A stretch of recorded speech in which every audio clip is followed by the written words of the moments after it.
acolho a todos vocês com a graça e a paz do nosso Deus. Nesse horário, oficialmente, estaríamos iniciando a nossa EBD, quando nos reunimos lá no templo, e é muito oportuno que nesse horário em que a gente separa na agenda da igreja para refletir, para aprender mais sobre a palavra de Deus, nós nos debrucemos sobre um tema tão importante quanto a saúde mental. Seria óbvio e seria inevitável que essa temática fosse tratada na vida da nossa comunidade nesse período de pandemia, porque o feedback vai chegando, as pessoas começam a manter contato comigo e falar das dificuldades que têm tido para manter um pouco de equilíbrio, um pouco de saúde mental. São muitas as demandas, muitas as preocupações, existem elementos e fatores novos que têm trazido uma certa angústia para o coração, não só dos cristãos, mas de toda a população brasileira e mundial.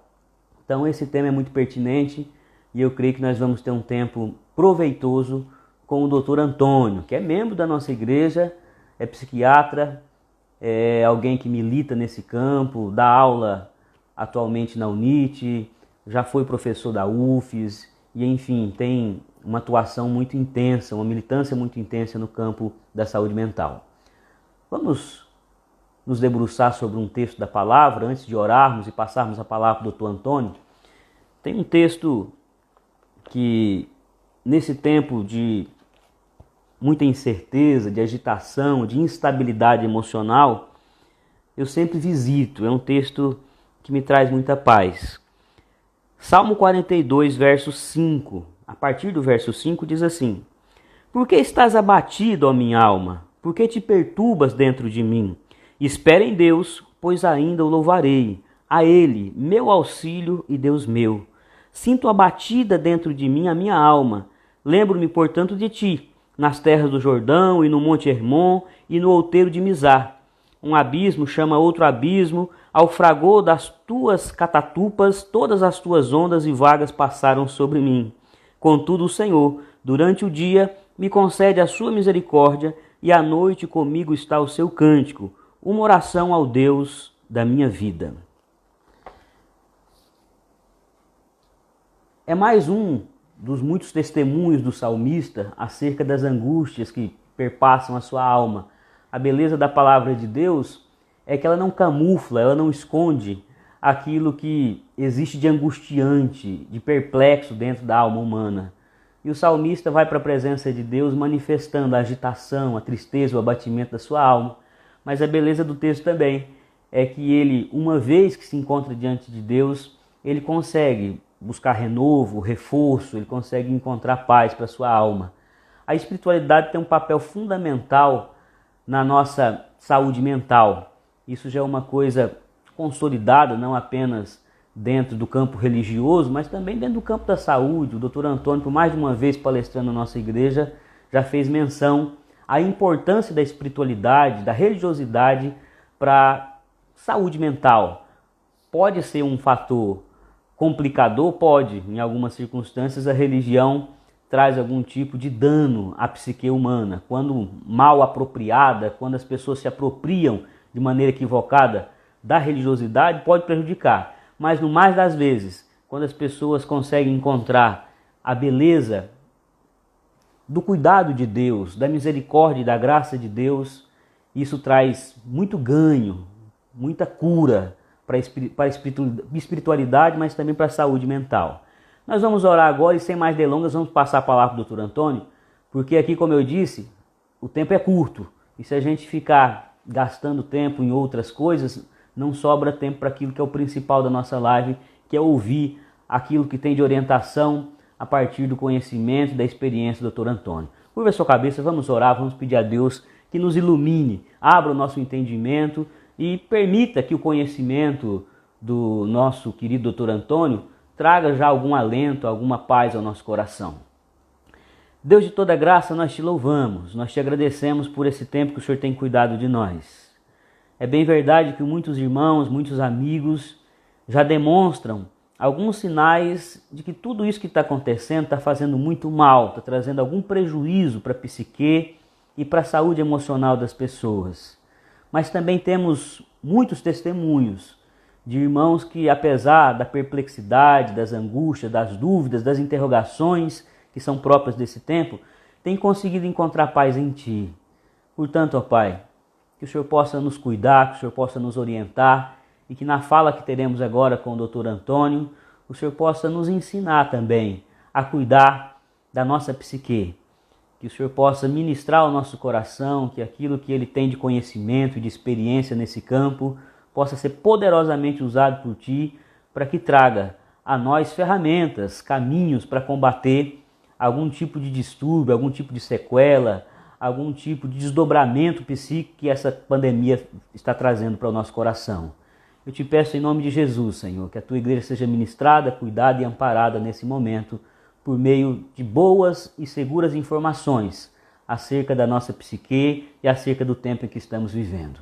Assim eu oro, suplicando a Sua iluminação sobre nós, para que haja crescimento e edificação, em nome de Jesus. Amém. Amém? Deixa eu convidar aqui o Dr. Antônio, que ele já vai entrar. Ok, seja bem-vindo. Bom dia, irmãos, bom dia, pastor. Antes de mais nada, obrigado por você dar um pouco do seu tempo e nos permitir entender, refletir um pouquinho sobre a nossa interioridade, sobre os elementos que estão perpassando esse momento. Nós não vamos fazer aqui uma entrevista, aquele modelo de entrevista. Eu quero deixar você bem livre para nos apresentar sistematicamente, discorrer sobre o tema. Eventualmente eu posso até interferir. Vou ficar atento aqui às perguntas que os irmãos podem trazer no bate-papo, mas eu quero que você fique livre. Você está com a palavra. Perfeito. Veja só, eu não tenho muita experiência como modelo de live ainda, certo? Então, qualquer coisa, vocês me deem uma norteada. Bom, como o pastor falou, né? A questão da saúde mental, inicialmente, perpassa pelo modelo de saúde. E tem um eco, isso é o microfone, é o quê? É o meu microfone? Deixa eu ver, pode ser o meu. Ah, beleza. Melhorou. Aí, acho que agora tá ok. Então, essa questão de trabalhar a saúde como um todo, né? Trabalhar a saúde mental, a gente nunca pode focar só a questão da mente. Inicialmente, a gente precisa trabalhar todas as instâncias da saúde, né? Trabalhar a questão do corpo, né? A mente, a nossa alma e o espírito. Então, é conhecido amplamente por todo mundo a máxima de Juvenal de mente sana e corpo sano, né? Uma mente sana, um corpo são. Mas como conseguir isso? Como conseguir isso independente do momento que estamos vivendo, num período normal? Como conseguir esse equilíbrio, né? Se a gente for pensar em cada uma dessas instâncias, em cada um desses pilares, a gente sabe que para conseguir um corpo saudável, né, é preciso uma boa alimentação, é preciso ter uma atividade física regular e é preciso aqueles cuidados, né, cuidados de prevenção de doenças, uso de vacinas, estar sempre se cuidando, não deixar, fazer a manutenção do corpo, como a gente diz, né? Para uma mente saudável, a gente precisa saber balancear, por exemplo, a questão entre a quantidade de trabalho que a gente executa e a quantidade de lazer que a gente precisa sempre ter, né, de realizar. O lazer, o ócio, né, ele é tão necessário quanto o trabalho realizado. Então, a gente precisa ter um balanço entre essas duas coisas, né? Júlio, só uma pausa. Tenta diminuir o áudio, o volume do seu telefone. Porque você tá sem fone, não tá? Estou sem fone. Então, isso diminui porque eu acho que o áudio que está saindo do seu celular está voltando e dando um reverb. E aí, agora Ou se melhorou? você puder colocar um fone, Eu tenho. mas se o fone estiver longe, continue sem o fone mesmo. Tá um pouquinho longe, mas melhorou? Melhorou agora? Melhorou, pessoal? Para mim tá ótimo. Eu acho que era o seu áudio que estava muito alto. Você aumentou o volume para me ouvir e aí, conforme você falava, dava um reverb. Mas pode Agora, continuar. agora tá melhor, né? Isso. Então, a questão de manter uma mente saudável é saber balancear a quantidade de trabalho e a quantidade de lazer, né? A questão de você precisa ter um bom balanço entre essas duas coisas, né? Você precisa ter seu tempo de trabalhar e o seu tempo de descansar.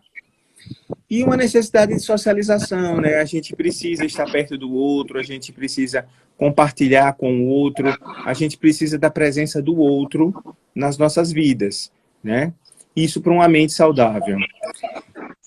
Sobre a questão do espírito saudável, né? Manter essa espiritualidade, a gente precisa basicamente de comunhão. Comunhão com o Pai e comunhão com os irmãos, né? Ainda na necessidade do outro. O espírito tem a sua atividade do espírito. Ela tem como corpo a necessidade de atividade. O espírito se move, então ele precisa de ação. Ele precisa se mover. E ela tem como a mente a necessidade de expressão. O espírito precisa se exprimir, ele precisa, de alguma forma, falar dentro de você. Então, ele tem essa habilidade de, como o corpo e como a mente, de ter ação e expressão. E isso a gente precisa alimentar, né? Espírito, o nosso espírito, ele precisa ser alimentado, ele precisa ser exercitado. Então, todas as três instâncias precisam estar equilibradas, elas precisam estar em ação para que a gente possa estar saudável. Isso, independente de qualquer crise, isso é o nosso ser normal. Aí, logo depois disso, a gente pergunta, e numa situação de crise? E em tempos de crise, como é que a gente fica? Aí, quem tiver com a Bíblia perto, quem tiver com algum aplicativo de texto bíblico, aí eu peço que abra aí no Salmo 121, né? Logo no primeiro versículo. Salmo 121. Aí o primeiro versículo, eu vou lendo para vocês. E ele diz o seguinte: olho para os montes e me pergunto, de onde virá o meu socorro? Certo? Essa é a situação em que o salmista se coloca. Olhar para os montes, ou seja, para os locais mais altos, né? E se sentir nessa situação de angústia, de desespero, né? Se a gente for trazer isso para a nossa geografia aqui, o nosso local mais alto são os nossos planaltos. Imagina a gente olhando para os nossos planaltos e não saber que socorro a gente vai ter deles, né? De onde vem? Dos nossos locais altos, dos nossos palácios, das nossas justiças, dos nossos castelos, das nossas fortalezas, dos nossos muros, né? A gente não sente que os príncipes da nossa terra têm resposta para as nossas crises. As panaceias, as formulações, os nossos médicos, os nossos cientistas, as nossas equipes de segurança, o saber, a ciência não tem resposta para a nossa crise. A gente não tem os nossos empregos concursados, as nossas empresas sólidas. Nenhuma delas parece, nesse momento, dar resposta para a nossa crise. Tudo aquilo que a gente achava sólido está, se desmanchando diante dos nossos olhos. Tudo que a gente achava que estava consolidado, não está. E esse é o momento da crise. Esse é o momento em que a nossa sociedade, a nossa humanidade entra numa crise, num caos de confiança, de credibilidade. E esse momento é o que os sociólogos chamam de anomia. Ou seja, é o momento em que a sociedade desaparece seus padrões de normalidade, de conduta e de crença, de fé mesmo. Eu não confio mais na imprensa, eu não confio mais na política, eu não confio mais na medicina, eu não confio mais na religião, na fé, eu não confio mais no emprego, eu não confio mais na economia, eu não confio mais em ninguém, eu não confio mais na minha própria capacidade de dar resposta. E isso cria no indivíduo, né, um conflito que é interno. Mas esse conflito interno eu expando para todas as instituições, para todas as relações, sabe? Essa dificuldade de me conformar, dessas contradições, de aceitar a nova norma, a nova exigência, faz com que eu possa me revoltar, e aí eu vou sair na rua de qualquer jeito, eu vou sair sem máscara, porque eu não vou aceitar isso, eu não aceito esse vírus, eu não aceito essa regra, eu não aceito que tem que passar álcool, eu não aceito que está proibido o comércio. Ou então, não, eu vou me isolar e eu não quero ver ninguém, e eu quero que o mundo acabe. E eu não aceito, e eu me tranco, eu me isolo, eu não quero ver ninguém. Então, a minha forma de reagir é muito íntima, depende da minha crise, da minha forma diante do meu medo, do meu desconhecido, sabe? Um conflito interno, mas que eu expando para todas as relações que eu tenho. E isso vai desde a minha família, aos meus amigos, ao meu trabalho.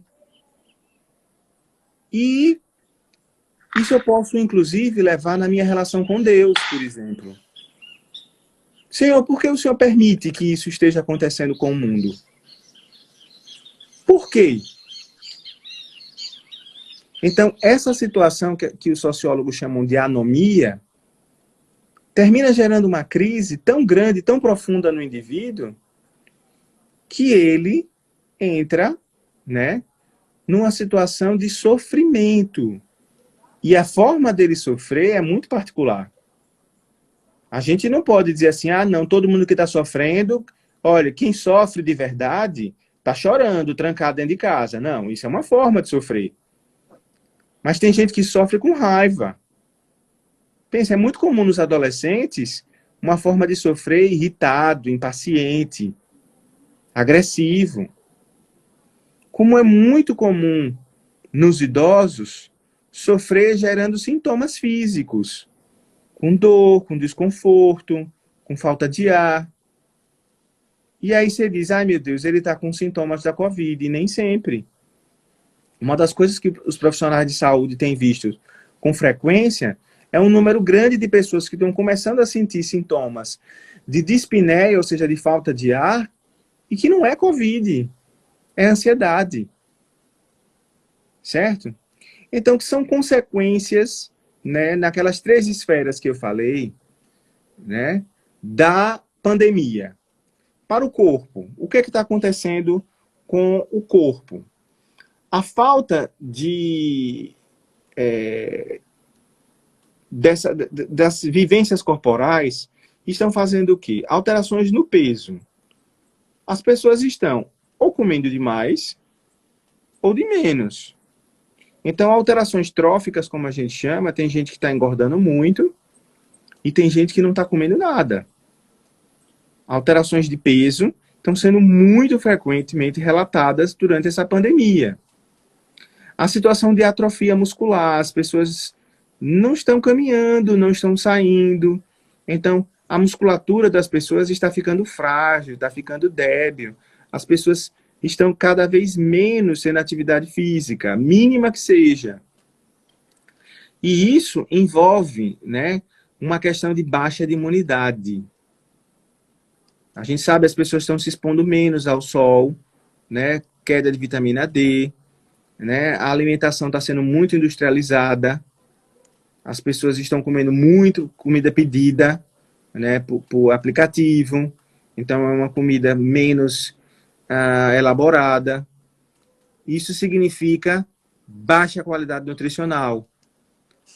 Com isso, a imunidade das pessoas está caindo, o que é péssimo numa pandemia.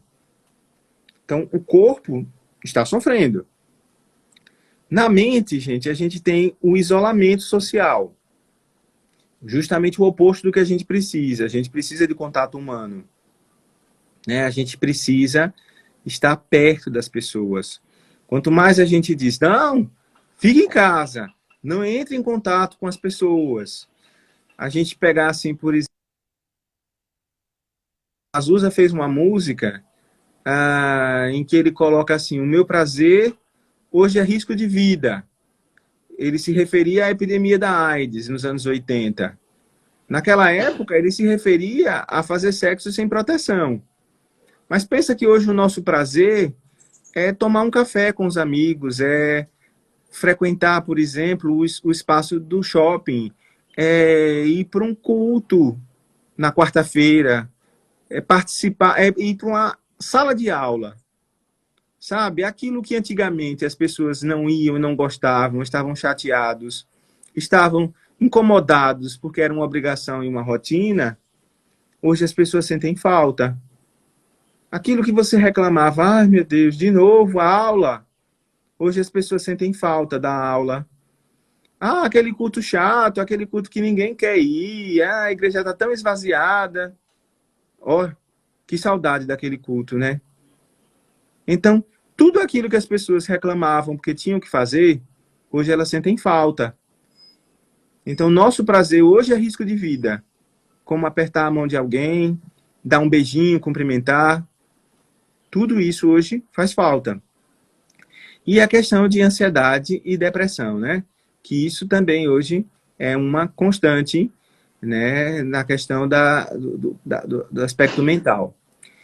E na questão espiritual, gente, as consequências principais da pandemia são a questão da dúvida, as dúvidas de fé. Por que Deus permite que isso aconteça com a gente? Por que Ele permite que crianças, bebês recém-nascidos morram? Por que Ele permite que tantas pessoas morram em situações tão extremas? Qual é a mensagem? Qual é a necessidade disso? Qual é a prova de fé que Ele quer? O que é que Ele quer de mim? Ele quer que eu saia para pregar nessas pessoas? Ele quer isso de mim? Porque como é que eu vou ficar em casa e eu vou pregar o evangelho ao mesmo tempo? Sabe? Então cria dúvidas. Ao mesmo tempo, também cria uma coisa chamada fatalismo. É o fim. Agora sim chegou o momento. Agora acabou. Agora eu sei que as coisas estão se cumprindo. Agora é o momento. Não, agora chegou o momento de encerrar os trabalhos. Acabou o meu trabalho. Agora é só esperar. Não tem mais o que fazer.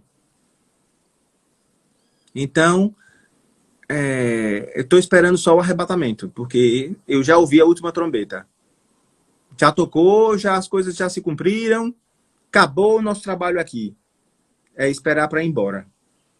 Isso é fatalismo. Como também aumenta uma tendência à radicalização, né? Aquele discurso de agora a Babilônia você vai ver, chegou a sua hora.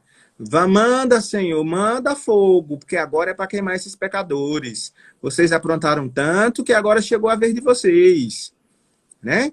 Agora vocês pecaram tanto, vocês. Peraí, eu tô fora desse mundo? Eu tô isento de pecados? né? Lembra do ministro lá de Israel, que disse que era mais uma vez, essa pandemia era uma praga contra os gays? Então, essa tendência de radicalização é uma coisa muito comum em momentos como esse de pandemia. E, mais uma vez, é uma coisa que me afasta, me separa da comunhão com as outras pessoas, com os outros irmãos, né? Eu me excluo de culpa, de pecado, eu me excluo daqueles que estão sofrendo. A pandemia afeta a todos. Aí, Travou? trago mais um texto bíblico. Vamos pegar esse aí, todo mundo? 1 Coríntios 1, de 27 a 29. Esse é maiorzinho, são 2 versículos. 27, 28 e 29, são 3. Antes de você dar sequência na leitura do texto bíblico, Diga aí, deu diga uma aí. travadinha, mas eu acho que já foi retomado. Diga aí. Você tocou em alguns pontos que, assim, eu achei interessantíssimo e que tem muito a ver com esse momento. Lá no começo você falava sobre uma falta de segurança generalizada, né? Quando você lê o primeiro salmo, eu olho para o alto e me pergunto de onde vem o socorro.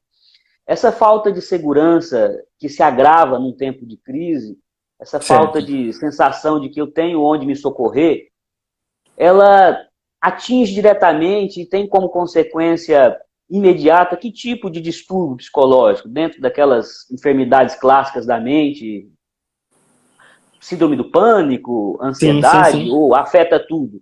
Se você pudesse linkar essa sensação de insegurança que é muito própria do nosso tempo com as patologias, quais você... Perfeito. Depois você continua na leitura do texto que você Perfeito. iria ler agora. Na verdade, é meu próximo slide, né? Mas eu trago ele Desculpe aí. agora. Nada, mas eu Não, trago não. ele. É porque o Desculpe texto aí. agora chama-se A Loucura do Mundo.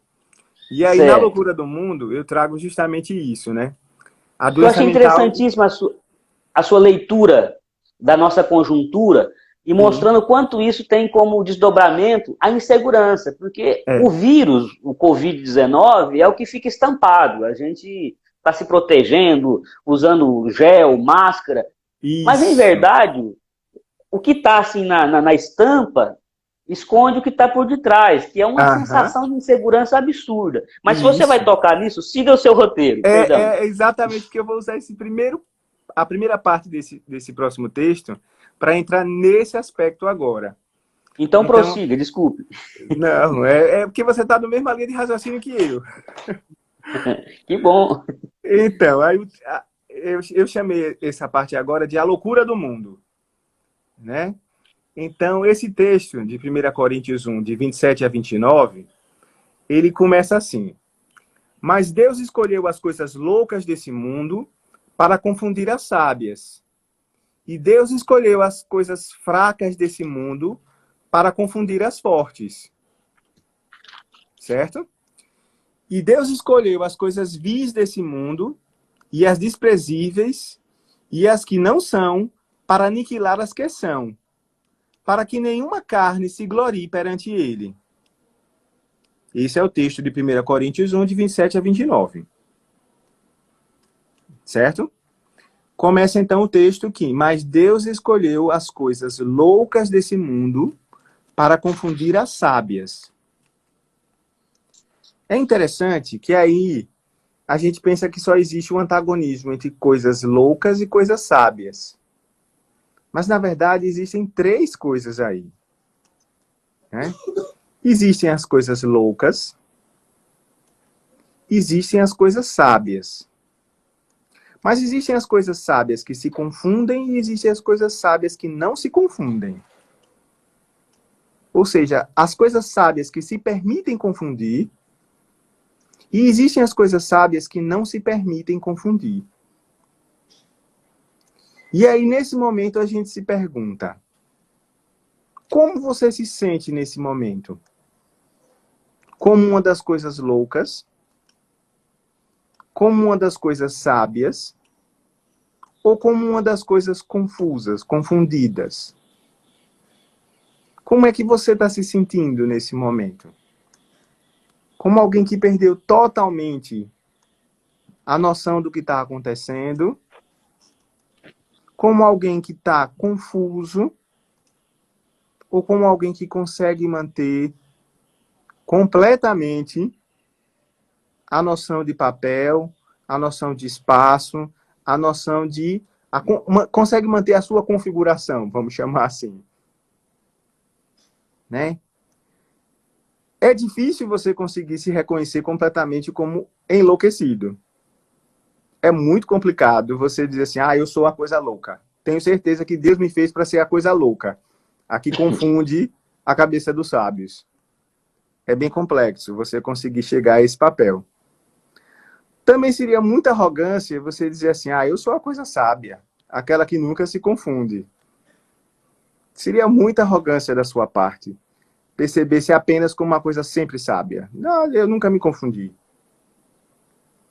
Então, geralmente, a gente está num grande bolo das coisas que às vezes se confunde. Às vezes, está mais ou menos atordoado. Senhor, eu acho que não estou entendendo direito. Qual é, assim, essa daí me deixou meio batido. Eu estou precisando de iluminação, Senhor. Eu não consegui captar direito qual é a ideia dessa situação. Me dá sabedoria. Então, a gente, às vezes, está nesse papel de confundido. E aí, na continuação, ele coloca que Deus escolheu as coisas fracas do mundo para confundir as fortes. Aí a gente pensa, meu Deus, mas eu sou tão saudável, olha aqui, eu tenho uma completude física tão boa, eu tenho aqui meu histórico de vigoroso, eu sempre fui, nunca tive doença, nunca fui em hospital, nunca fui médico. Não vai ser, né, uma virosezinha que vai me derrubar. Aí o texto coloca.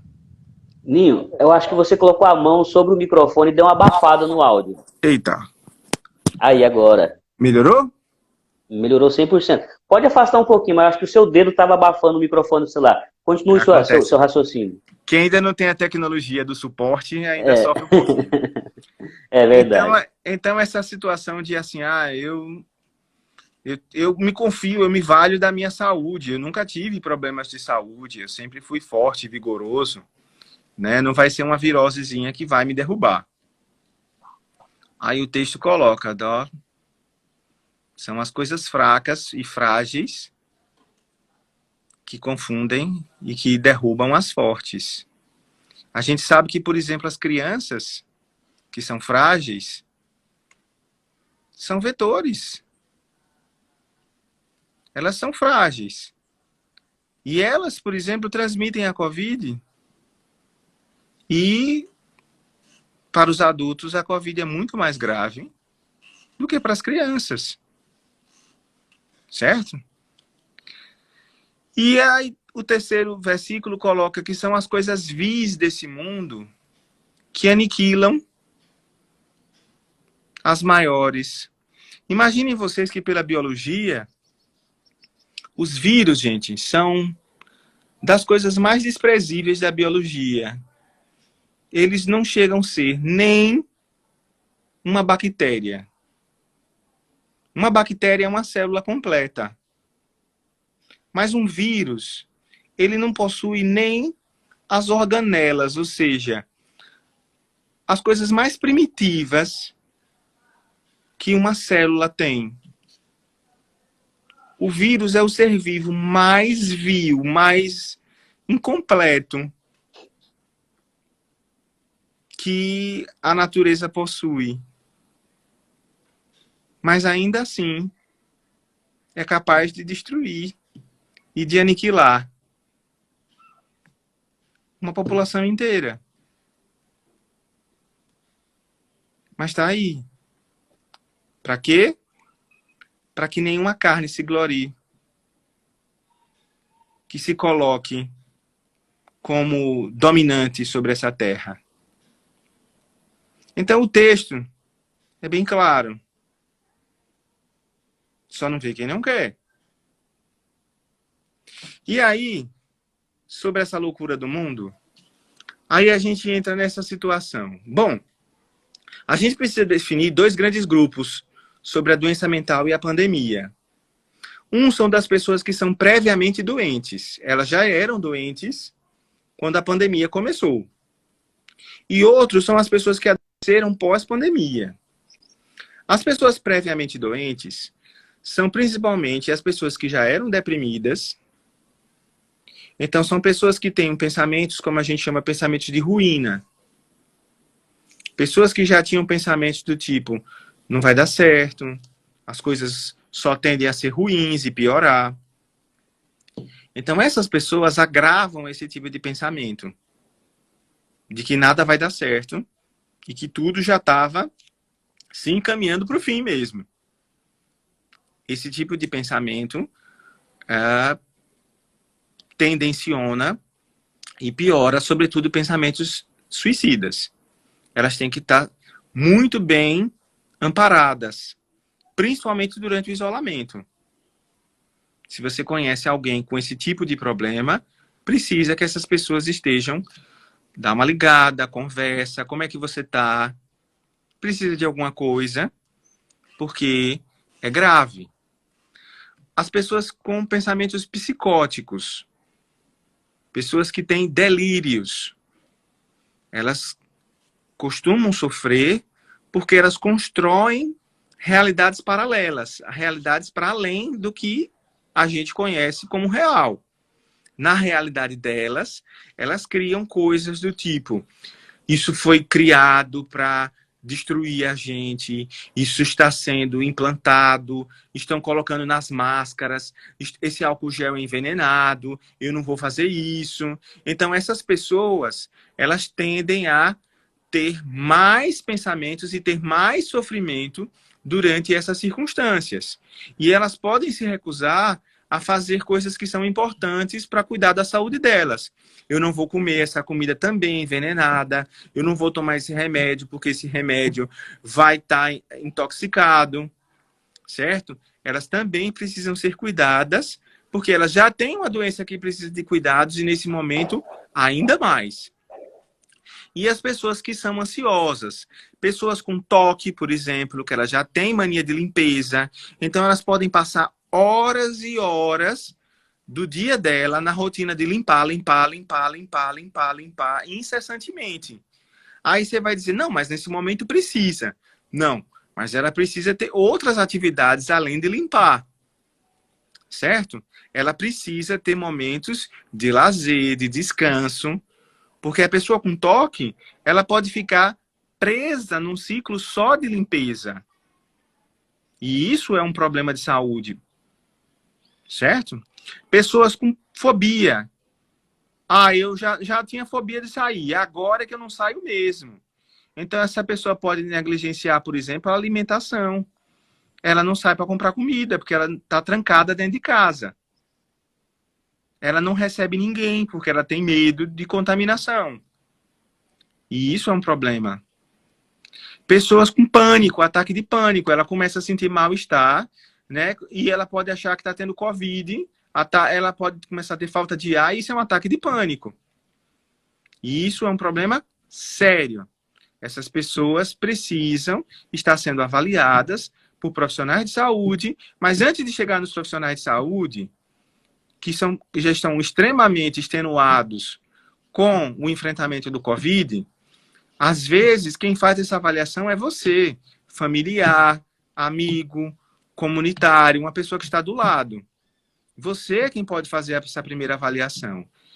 Ligando, se você é familiar e está do lado, o que você está sentindo? O que eu posso fazer para lhe ajudar?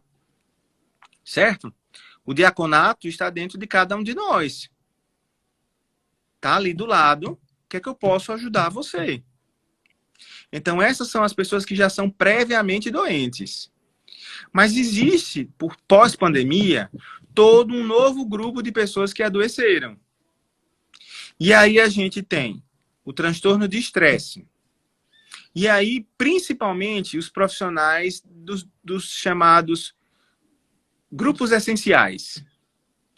Profissionais de saúde, principalmente os profissionais de saúde, os profissionais de segurança, os profissionais que trabalham, por exemplo, com higienização, os profissionais que trabalham com entregas, os profissionais que trabalham em turno e retorno, pessoas que estão dando plantão, profissionais que entregam com entrega de materiais. Então, todas as pessoas que estão fora do Fique em Casa, que estão tendo que se desdobrar, se expor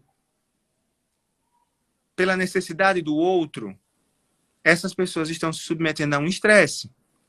E como são poucos os que estão indo, estão trabalhando por 2, por 3, e isso está sendo muito desgastante. Sabe, alguns não estão vendo a família.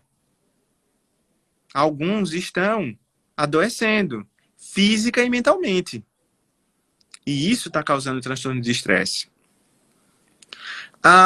Abuso de substâncias. Tem gente que está bebendo em excesso. Tem gente que está, por exemplo, usando remédios não prescritos. Está fazendo abuso de substância. Pessoas que estão usando drogas de uma forma muito além do seu padrão. Então, o consumo de drogas aumentou bastante. Principalmente quanto mais isolados essas pessoas se sentem, mais elas abusam de substâncias. É um padrão, por exemplo, mais feminino, por exemplo, do consumo de álcool. Os homens usam álcool mais de forma socializada, ia no bar para beber. As mulheres, por exemplo, bebiam mais dentro de casa, sozinhas. Mas agora está todo mundo dentro de casa. E quando a gente tem, por exemplo, uma mídia que favorece o consumo de álcool, os artistas todos estão fazendo lives, todos estão fazendo shows embriagados. Então, os seus fãs se acham no direito de beber juntos. Então, bebe o artista lá, bebe os fãs do lado de cá. E patrocinado por grandes marcas de cerveja, né? Então, assim, o consumo de bebida tem aumentado dentro de casa, na frente das crianças. Isso gera uma próxima geração de bebedores, né? Outra coisa que tem aumentado são os transtornos alimentares. Não, tá todo mundo comendo mais mesmo. Não, mas não é só comer. Comer, todo mundo come. Mas o transtorno alimentar envolve comportamentos que são patológicos com a comida. É comer e vomitar para comer mais, ou comer de uma forma exacerbada e se sentir culpado porque comeu, sabe? Então não é só comer, é comer de uma forma adoecida. Então os transtornos alimentares que envolvem anorexia e bulimia, né, têm aumentado, principalmente entre adolescentes. E os transtornos do sono, a alteração do ritmo de sono. Tem gente que está dormindo o dia inteiro e passa a noite inteira acordado, alteração do ritmo de sono. Aí você diz, mas isso é normal nessas fases, né? Não. Quando a gente está de férias, faz isso. Não, isso altera o chamado ritmo circadiano. E isso altera, por exemplo, principalmente nos mais jovens, né? Até o ritmo de crescimento. Isso altera o crescimento das crianças, por exemplo. Crianças que vão dormir muito tarde, elas alteram o hormônio de crescimento. Então, se você preza pelo crescimento dos seus filhos, tanto físico quanto intelectual, não permita que isso aconteça. Comece a regularizar isso. Criança tem hora para dormir, tem hora para acordar. Beleza? Então, são os transtornos relacionados ao pós-pandemia. Então, a gente precisa criar rotinas. Por quê? Essas mudanças, a gente está com o horário apertado já, né? Estou terminando. Essas mudanças... Temos 13 minutinhos para o Instagram derrubar o nosso link. Pronto, eu tô terminando. Se for o caso, a gente desconecta depois e reconecta. Para pergunta. Ok. Então, a gente tem que criar algumas rotinas, porque a pandemia possivelmente vai mudar a nossa sociedade, nosso comportamento, não só a nossa cultura, a nossa economia, mas a humanidade, possivelmente, a nossa história mudou depois dessa pandemia, né? Então, talvez alguns comportamentos nunca mais voltem a ser como eram antes, né? Então, algumas pessoas extremamente saudosistas estão esperando, ai meu Deus, tomara que a gente volte logo a ser como era antes.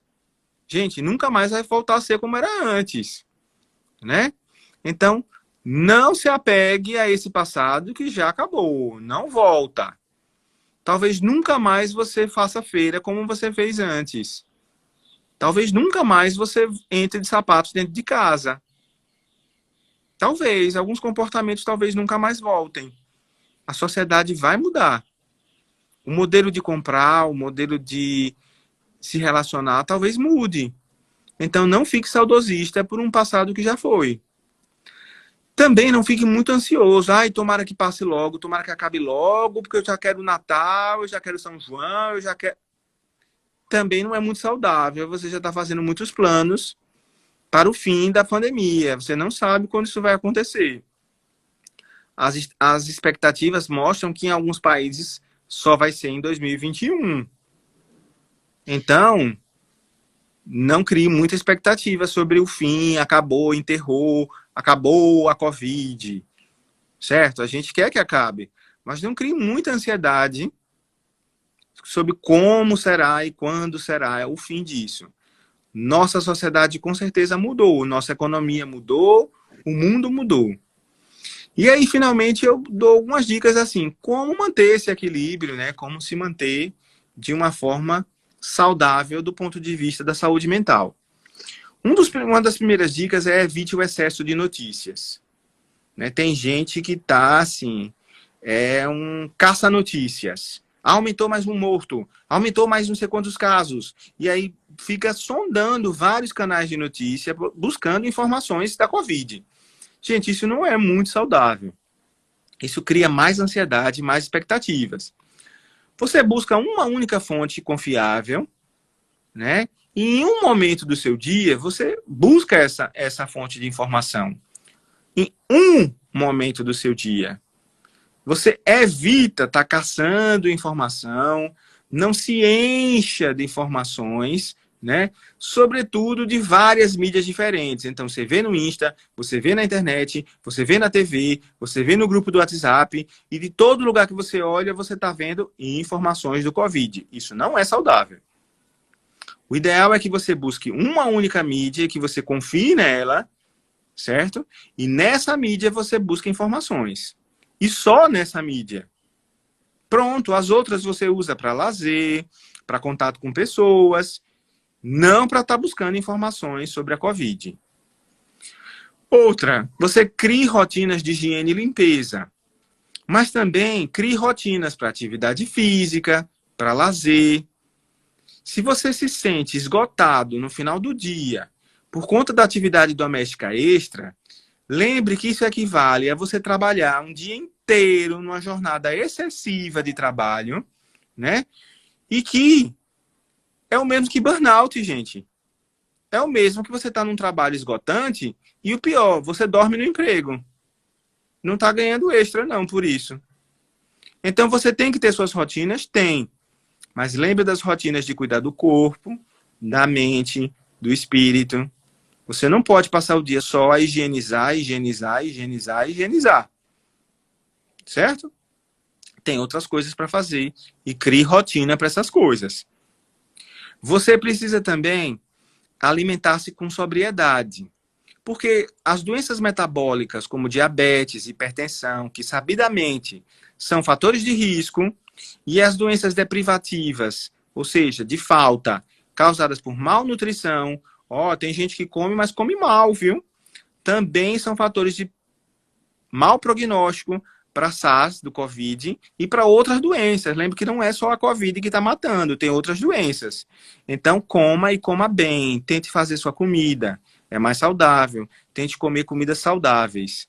E, finalmente, gente, mantenha um contato social de forma segura. Ah, mas eu não sei usar tecnologia. Então, vá para a janela, vá para um muro, fala, vizinha, tá tudo bem aí? Certo? Por quê? Começa a dar bom dia, começa a dar um Deus te abençoe, saúde para você. Volte à educação que você aprendeu quando era pequeno.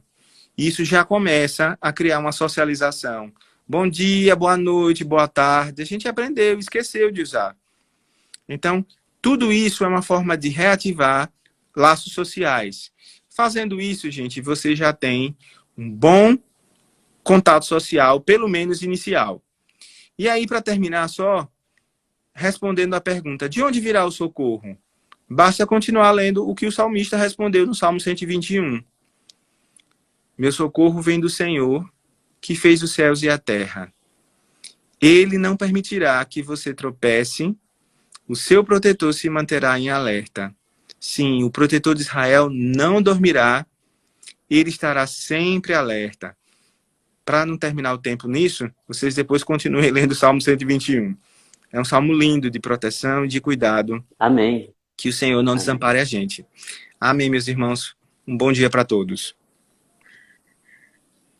Nós temos ainda 6 minutinhos, mas para não correr o risco da gente estar respondendo uma questão, acolhendo uma pergunta dos nossos amigos que estão conosco, eu vou encerrar e vou reiniciar. É um pedido, é um clamor aqui nos comentários. Não pare, continue. Então, para que a gente não corra esse risco, ainda tem um tempinho. Nós estamos com aproximadamente 54 minutos de live. Mas quando entrar no outro tema, esse restinho vai ser pouco. Então, eu vou encerrar, viu, pessoal? O pessoal que está com a gente aqui topa continuar? Pelo menos um bom número diz que sim. Então, eu vou encerrar e vou recomeçar para que não corra o risco da gente, no meio de um raciocínio, ser interrompido pelo Instagram. Ok? Voltamos já. Fiquem por aí. Então, vamos retomar algumas questões, Júnior, e o pessoal fica à vontade também para mandar questões, que eu vou tentar acompanhar aqui nos comentários, na medida do possível. Uma queixa que eu pastoralmente já tenho recebido, as pessoas se autodiagnosticam com alguma coisa parecida com o síndrome do pânico. Eu queria que você aprofundasse um pouco mais essa possibilidade de síndrome de pânico diante justamente desse volume gigantesco de informações e essa busca insana por mais e mais informações sobre a Covid. E não é só Covid, porque tem um monte de questão associada, economia, emprego, sobrevivência. Então, a síndrome do pânico, assim, nos fale um pouco mais sobre ela e a possibilidade da gente se defender, se precaver que ela chegue em nossa vida. Então, a ansiedade, ela tem múltiplas facetas, né? A forma de você apresentar sintomas ansiosos, ela é bem ampla, né? Uma das formas de você ter sintomas de ansiedade é através da síndrome do pânico. A síndrome do pânico, ela tem esse nome principalmente porque ela não tem um gatilho óbvio. Você está bem, está de boa, fazendo alguma atividade sua, quando você começa a apresentar sintomas físicos, que são taquicardia, o coração acelera, um mal-estar, uma sensação de que você vai desmaiar, ou que vai ter um derrame. E aí, nesse momento, você tem uma sensação de morte. Mas, para que seja um ataque de pânico, você precisa estar previamente bem. Certo? É diferente de uma crise de ansiedade aguda, de onde você tem um gatilho, um disparador. Então, se eu estou ouvindo uma notícia sobre o Covid, e isso me faz me sentir ansioso. Júnior, eu acho que mais uma vez o seu som está um pouco alto. Agora tá bom? Agora foi? Eu acho que sim. Foi, parou. O eco estava ok. Continue. Beleza. Então, se eu estou diante de um expositor de ansiedade óbvio, a gente não chama isso de ataque de pânico, a gente chama isso de ataque de ansiedade mesmo. Certo? Para que seja um ataque de pânico, eu tenho que estar bem, ótimo. Por isso que quando uma pessoa busca um serviço de emergência, ela vai dizer, mas eu estava tranquilo, eu estava ótimo, eu não estava com nada. E aí o médico diz, olha, isso é um ataque de pânico. E isso é o que a pessoa fica mais assim incomodada, porque ela estava bem.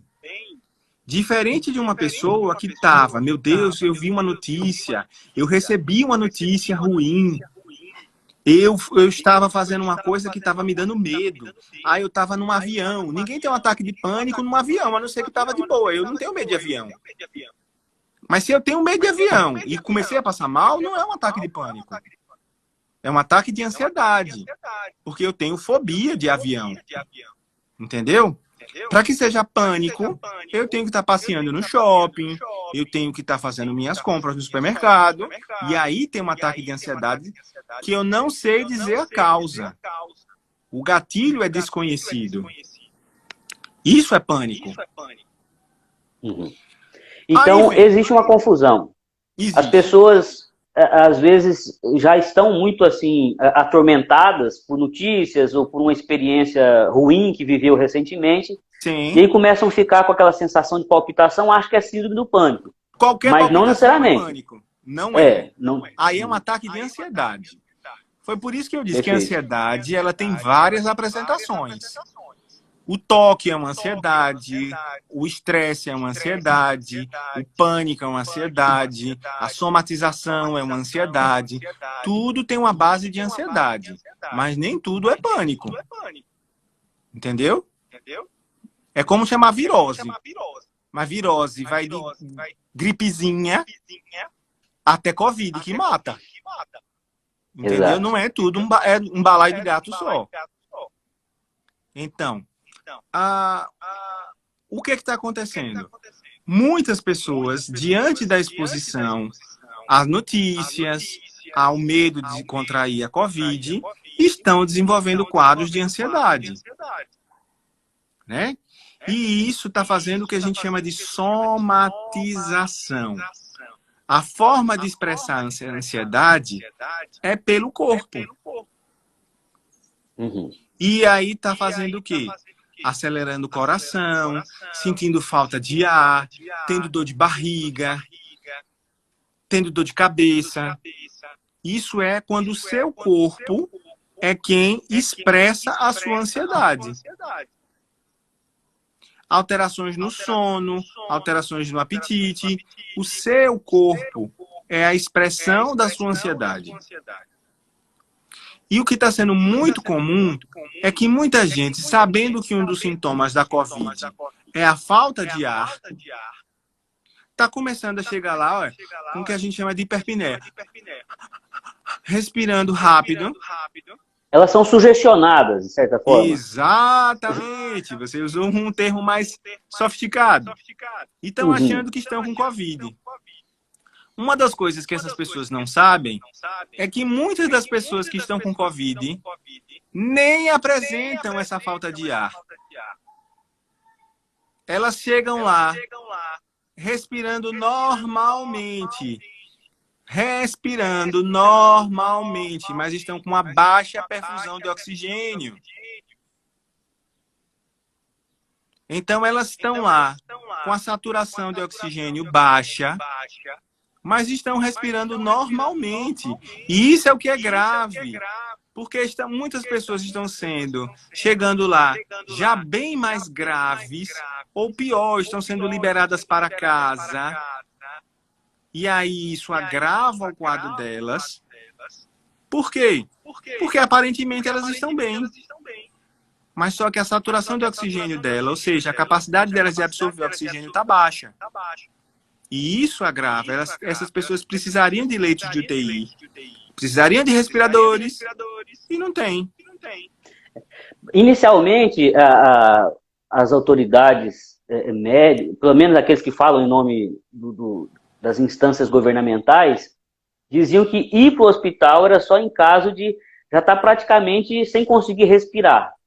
E isso não é bem assim, né? Eu já tenho visto outros médicos falando que o ideal seria o que você disse. Mesmo antes de uma crise aguda de falta de ar, já ter algum tipo de assistência.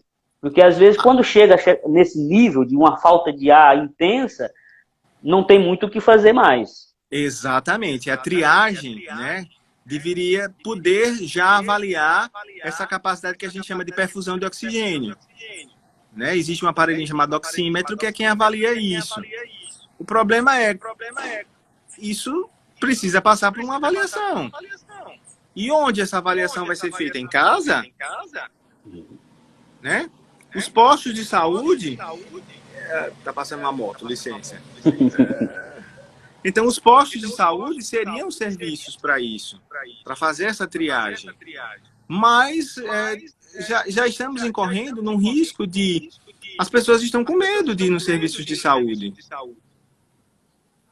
É um risco mesmo. Eu vou num posto de saúde, mas pode ser que tenha gente doente lá. E se eu não tô, eu vou lá e pego. Uhum. Né? Então, as pessoas estão aterrorizadas com a possibilidade de sair de casa e pegar. Então, é complicado. Principalmente se você é grupo de risco. Por exemplo, um grande número de mortos, né, nos países da Europa, principalmente na Espanha e no Reino Unido, não foram de pessoas que morreram nos hospitais. Foram principalmente nos lares de idosos. E eles morreram foi por desassistência. Porque os profissionais de saúde não puderam entrar lá e eles morreram aos montes por desassistência, os idosinhos nos lares de idosos. Então, assim, tanto que eles separam as pessoas que morreram no hospital e as pessoas que morreram nos lares de idosos. A taxa de mortalidade nos lares de idosos foi extremamente mais alta do que das pessoas que morreram no hospital. Né? São duas Covids lá. Já a nossa aqui ainda não se parou para pensar nos lares de idosos, até porque são poucos aqui, né? Mas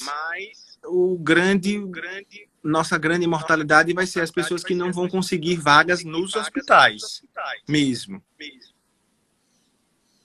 E isso, em termos assim de instabilidade emocional, é terrível, né? Porque se eu não tenho um diagnóstico rápido, se eu não tenho acesso a diagnóstico, né? Porque mesmo aqueles que vão, às vezes, a um serviço de saúde, a um posto de atendimento, não saem de lá com algum tipo de solução definitiva. Você tem ou não tem. Volta para casa e fica alimentando aquela expectativa. Será que eu vou desenvolver um quadro mais grave?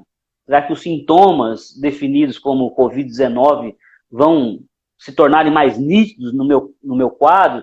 E isso é terrível, essa angústia, né? Porque se você tivesse um diagnóstico rápido, você se livraria logo daquele medo, daquele fantasma de estar contaminado.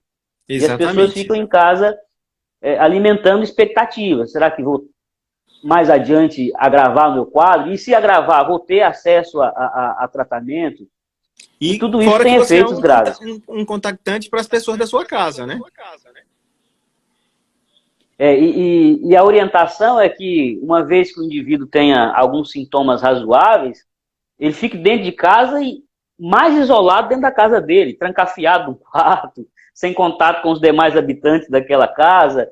E aí a solidão, o isolamento se torna ainda mais terrível para aquele indivíduo. Isso pensando numa casa brasileira que permita esse tipo de realidade, né? Quando o que separa os quartos no Brasil não seja apenas uma cortina, né, de pano ou de plástico. Esse tema que você está puxando é outra coisa que está pouco assim refletido e trabalhado, até pelos noticiários. O modo como uma casa mais modesta, que é a maioria dos lares brasileiros, vai conseguir gerir um indivíduo infectado, vai conseguir administrar a presença de um indivíduo infectado. Não vai. A verdade é que não vai. A pessoa que está infectada, ela vai acabar por contaminar os demais, porque não tem como isolar, não tem um quarto, não tem uma estrutura arquitetônica que dê conta dessa realidade.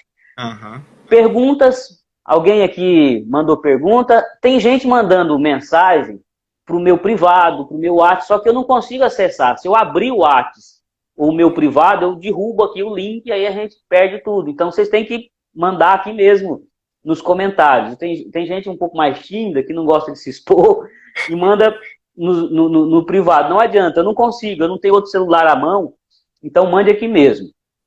A A gente estava falando lá atrás, Ninho, sobre a questão da fé, o apoio que a fé pode trazer nesse tempo, nesse período. Mas vamos também pensar, vamos fazer aqui o contraponto, o modo como a fé não pode ajudar nesse momento, uma apropriação indevida da fé, uma apropriação indevida da religiosidade. Você falou dos sentimentos fatalistas, apocalípticos, e esse discurso está cada vez mais comum nos púlpitos, os pregadores virtuais, os próprios irmãos, os cristãos em geral estão muito cheios de reflexões sobre fim de mundo. Eu não vamos dar uma aula de doutrina sobre escatologia aqui, mas eu acho que esse é um elemento onde a fé prejudica. Você ficar viajando nessas reflexões apocalípticas, fatalistas, armagedônicas de fim do mundo. Então eu queria que você falasse um pouquinho sobre o contraponto, a apropriação indevida da fé e o modo como a religiosidade também pode atrapalhar nesse momento. Perfeito. Do mesmo jeito que a gente sabe que ter fé, ter algum tipo de expectativa, de esperança, ajuda, né, o nosso sistema imunológico a ter uma resposta positiva, né, isso já é estudado em diferentes culturas, ou seja, não tem uma fé que seja melhor do que outra, né? Em vários estudos de cientistas de países diferentes, de fés diferentes, cientistas geralmente sem fé alguma, examinando pacientes com fés diferentes, observaram que os pacientes com algum tipo de fé respondem melhor a tratamentos oncológicos, a tratamentos contra alguns tipos de infecção, porque eles melhoram o sistema imunológico. Né? E isso é, inclusive, uma área da medicina chamada psiconeuroimunoendocrinologia. É um nome gigantesco para mostrar como o sistema mental, né, age pelo sistema neurológico dentro da nossa imunidade. Então, ativa nossas células de defesa. Inversamente, quando a gente entra num estado depressivo, pensamentos de ruína, a gente faz com que o nosso imunológico caia. Literalmente, o paciente que joga a toalha tem mais respostas negativas ao final do tratamento. Isso não é dizer assim, é coaching, é pensamento positivo, vai melhorar seu câncer. Quem tem pensamento positivo significa que você não vai morrer. Não é isso. Mas significa que, estatisticamente, você tem melhores respostas. Bom, mas ao mesmo tempo, existe o fator negativo, que é o abandono de medidas e cuidados e tratamentos necessários. Né? A gente vê aí gente que diz assim, eu não vou usar máscara porque eu sou revestido pelo poder de Deus e a glória do Senhor já me basta. Então, eu não uso máscara, eu não uso álcool gel, porque eu estou com o escudo do Senhor, que é a Bíblia, é a palavra de Deus. Está aqui, ó, esse é meu escudo. E aí, se a gente vê assim, pega o próprio Salmo que eu coloquei, o Salmo 121. O Senhor protegerá de todo mal, protegerá a sua vida. Pronto, com isso já me basta. Se eu tenho uma promessa de proteção da minha vida, não tem Covid, não tem câncer, não tem doença nenhuma, não tem aflição, porque o crente não está sujeito às angústias desse mundo. E aí, não só a promessa está para mim, como eu ainda uso esse peso para julgar o meu irmão. Porque se o meu irmão está ansioso, eu ainda uso essa mesma medida para dizer, tá vendo? Porque você não tem fé. Eu ainda jogo mais essa carga nas costas do meu irmão. Você está aí sofrendo, você está aí angustiado, é porque você é fraco. Não tem trabalhado a sua fé, não acredita nas promessas de Deus. E isso termina sendo extremamente negativo, termina sendo mais uma sobrecarga para quem já é depressivo, para quem já é ansioso, para quem já tem algum tipo de sofrimento mental. Por quê? Porque diante da comunidade dele, ele vai ter sido como um fraco. Então, ao invés de ser acolhido como um espaço, ó, aquela pessoa é alguém que precisa de acolhimento, precisa ser recebido e ser fortalecido, né? Nessa esfera da espiritualidade, é uma pessoa que vai estar sendo julgada, taxada, pesada e condenada. Tudo que ela não precisa. Né? Então, a gente sabe que isso atinge muita gente. A espiritualidade que poderia e pode ser positiva para esse momento é aquela que consegue dialogar com a ciência, consegue dialogar com aquilo que está estabelecido já em termos de conhecimento pesquisado, cristalizado na ciência. Essa espiritualidade que despreza o conhecimento da ciência, ela pode ser muito perigosa. É o que você está dizendo, aquela pessoa que diz, olha, o que os médicos estão dizendo de Covid, de contaminação, é balela. Eu tenho um Deus. A Bíblia fala que nós não devemos tentar a Deus. O nosso Senhor, quando foi tentado pelo diabo, ele respondeu ao diabo assim, olha, meu Deus tem um poder ilimitado, mas eu não tenho por que me colocar em situação de risco apenas para exibir o poder de Deus, apenas para que eu exiba a minha espiritualidade. Então essa fé exibicionista, vaidosa, ela não agrada a Deus. Eu acho que é isso que está nos colocando. É preciso... Agora estou. É preciso ter muita maturidade nesse momento. Uma fé tola, uma fé infantil, onde eu quero exibir uma suposta autoridade, um suposto revestimento, isso não agrada a Deus. A prudência, o bom senso, ainda é algo muito necessário nesse momento. Outras perguntas aqui. Quer concluir? O que eu acho o seguinte, enquanto nós vivemos aqui na Terra, né, nós somos uma unidade.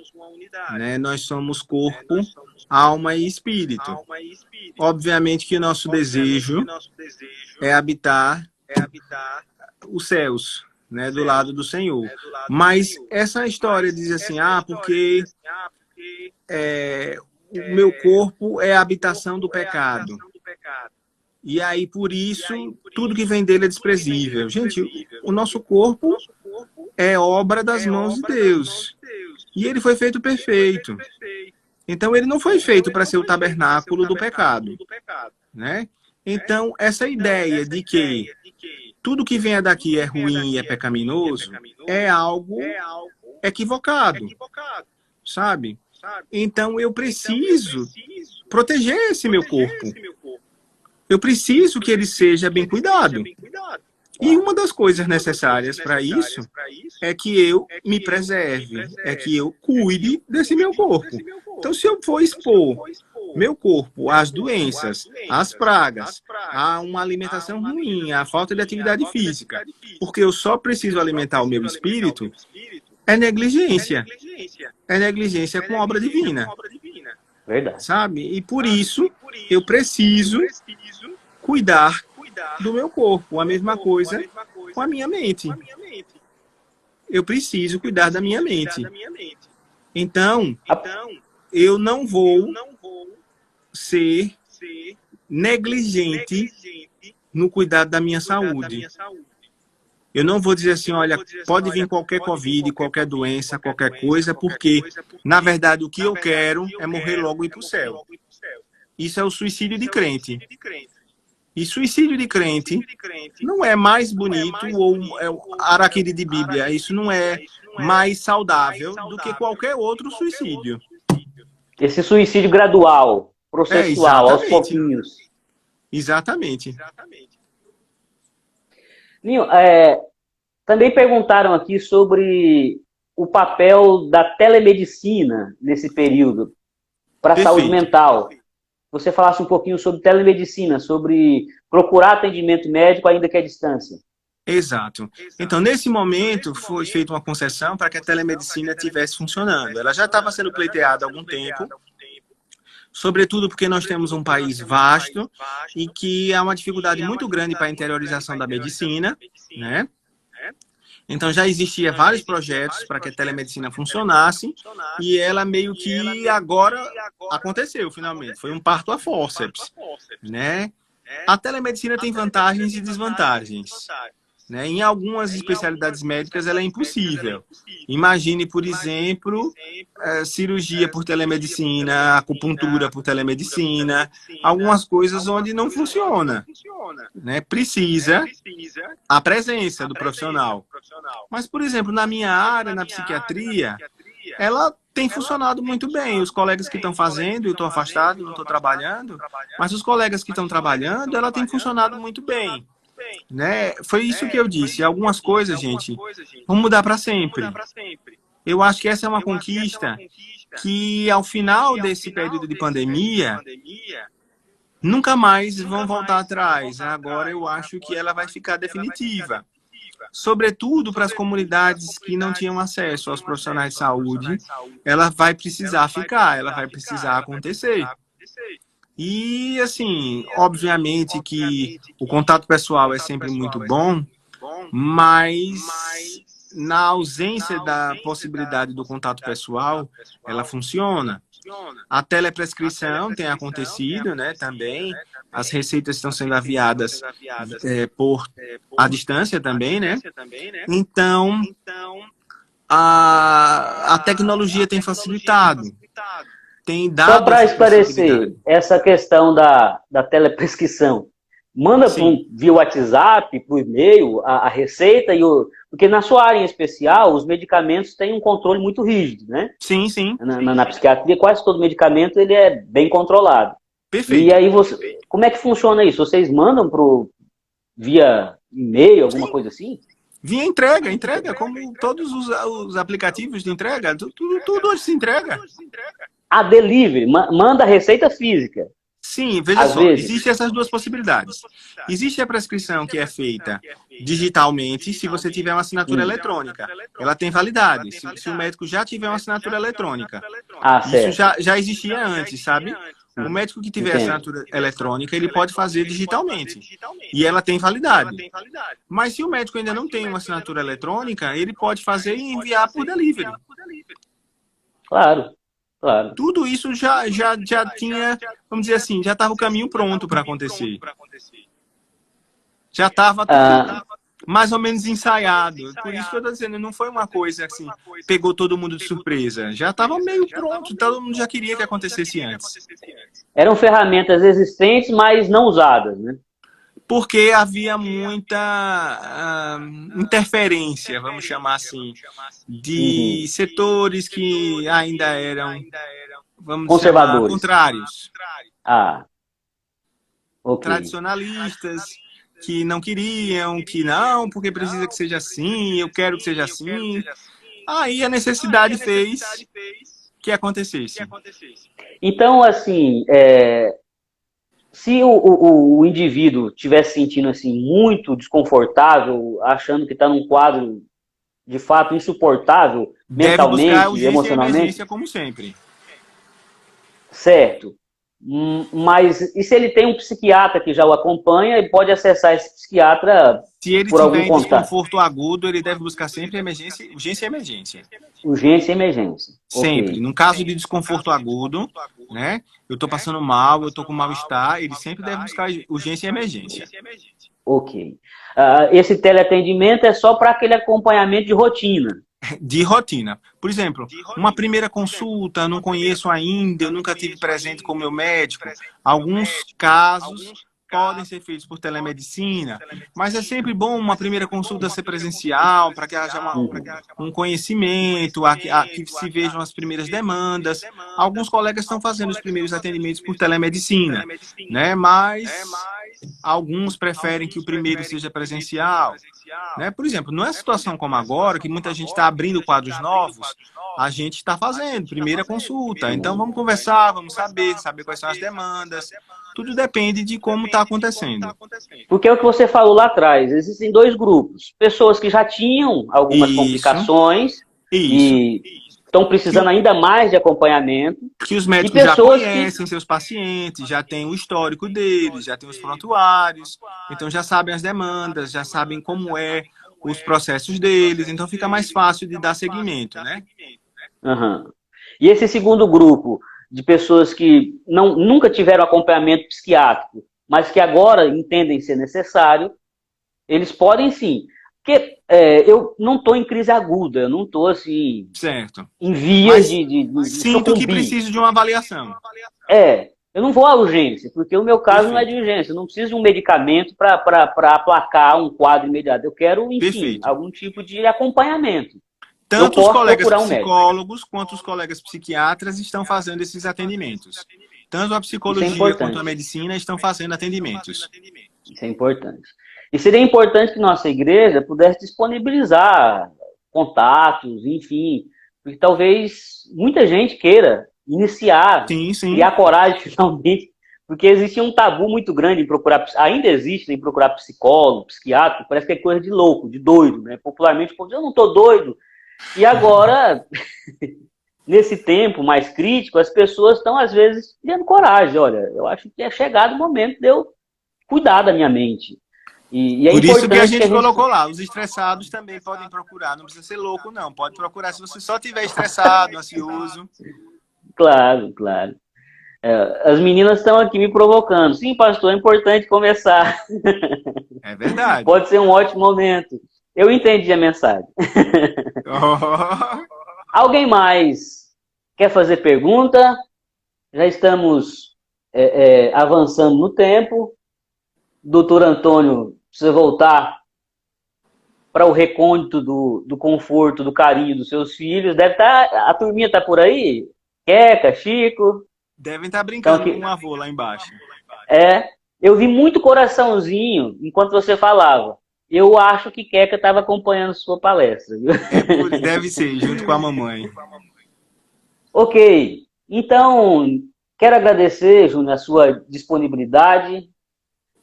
João Apóstolo perguntou, é verdade. Só para não deixar em aberto, o nosso irmão João, o presbítero João, perguntou sobre um teste respiratório. Não sei, ele falou em 10 segundos. Alguém poderia repetir a pergunta? Ele falou assim que parece que tem assim, alguma coisa que disseram, que se você fizer algum tipo de exercício respiratório mais intenso por 10 segundos, se você conseguiu passar por esse teste, é porque você ainda não está num caso crítico, alguma coisa assim. Você tem alguma coisa a falar sobre isso? Os testes de prova respiratória, em linhas gerais, eles mostram a aptidão e a capacidade respiratória, né? Uma das coisas que a COVID faz é diminuir a sua capacidade respiratória. Outra coisa que é bem característica da COVID é a diminuição... Segurar o fôlego. Zami está dizendo aqui assim, por 10 segundos, se conseguir... Falar nisso, tá hoje ótimo. é aniversário dela. Parabéns para a Zami. Um beijo! É verdade. Uma das coisas que a COVID faz é diminuir a capacidade de sentir cheiros, né? Sim. E de sentir sabores. Então, são algumas coisas que são bem características na COVID. Não são as únicas coisas que fazem você perder cheiros e sabores. Mas é uma coisa bem característica na COVID, né? A gente tem perda da capacidade de odores e sabores, né? Nem todo mundo faz febre, nem todo mundo faz a tosse seca. Então, não existem sintomas que são assim, o que a gente chama de patognomônico, ou seja, isso só COVID faz. Mas existem alguns sinais que alertam, né, que trazem algum tipo de, olha, isso pode ser COVID. Então, a gente começa a suspeitar mais, né? Essa questão da capacidade respiratória, essa questão dos cheiros e sabores, também começam a fazer você ficar mais atento. A tosse seca, não é uma tosse com muito catarro, produtiva. A gente já fica mais atento.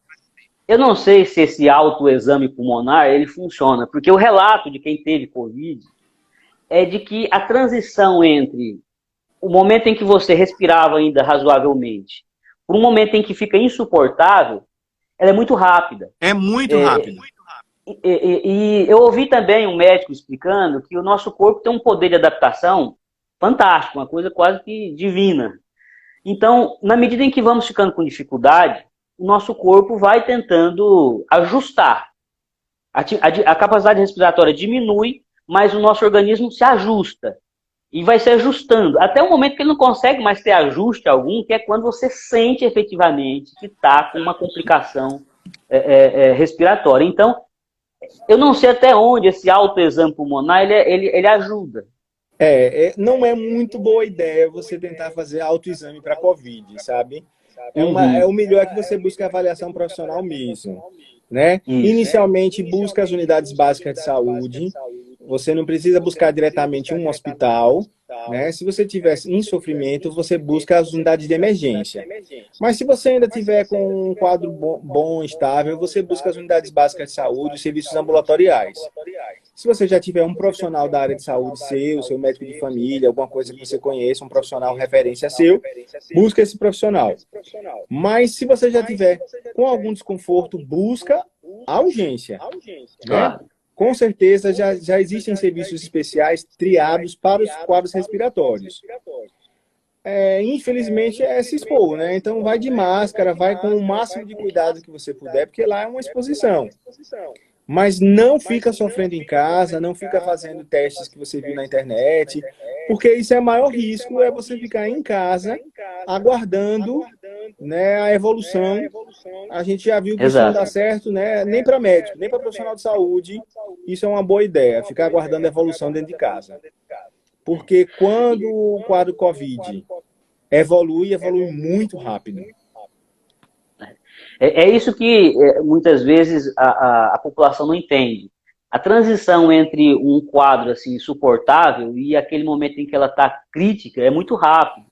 Então não dá para ficar aguardando em casa. Se tem Mesmo algum dos indivíduos sintomas, jovens, viu? Mesmo indivíduos jovens. por isso que é importante. Ninguém precisa ir à urgência por bobagem, por coisa pequena. Mas se existe uma suspeita real, o ideal é que vá. Tem telefone, salvo engano, Tem. assim, a gente estava falando de teleatendimento, mas o governo disponibilizou alguns telefones onde profissionais de saúde dão um primeiro atendimento. O monitor ajuda.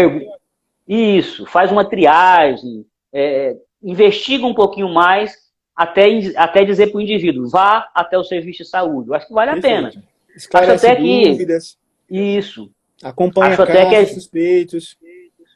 a gente, enquanto igreja, pode ajudar nisso. Já está sendo amplamente divulgado, mas nós precisamos divulgar melhor esses números. Acho que a população ainda não tem muito conhecimento. Eu tenho um número, eu tenho um canal de comunicação com equipes médicas que podem me esclarecer.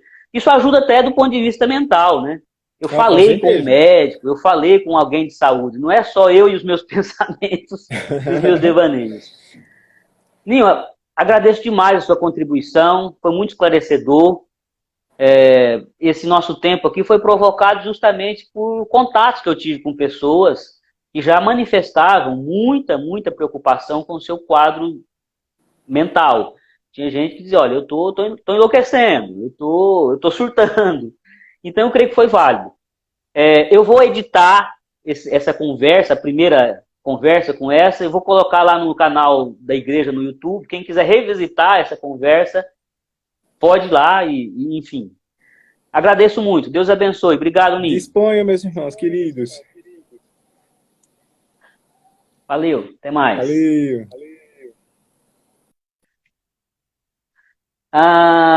Agradeço também meus irmãos e amigos aqui do Instagram. Tem gente que passou por aqui, não necessariamente é da nossa comunidade, colegas de profissão, doutor Antônio, amigos dele. Agradeço a todos por esse tempo especial que vocês estiveram conosco, ok?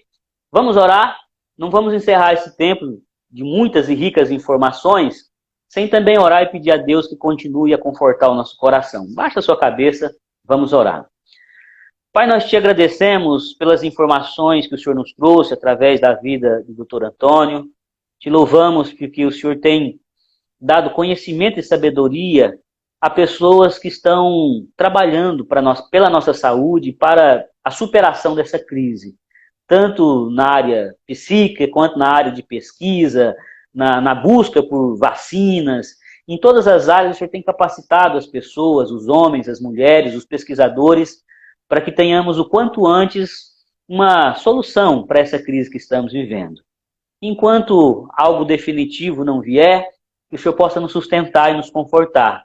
Não permita que a ansiedade, a depressão, o pânico, que os transtornos compulsivos diversos venham assolar o nosso coração. Que possamos todos juntos terminar essa fase difícil, passar por essa fase difícil com a nossa fé, com a nossa saúde física e mental preservados. É o que eu te peço, é o que eu suplico, em nome de Jesus. Amém e amém.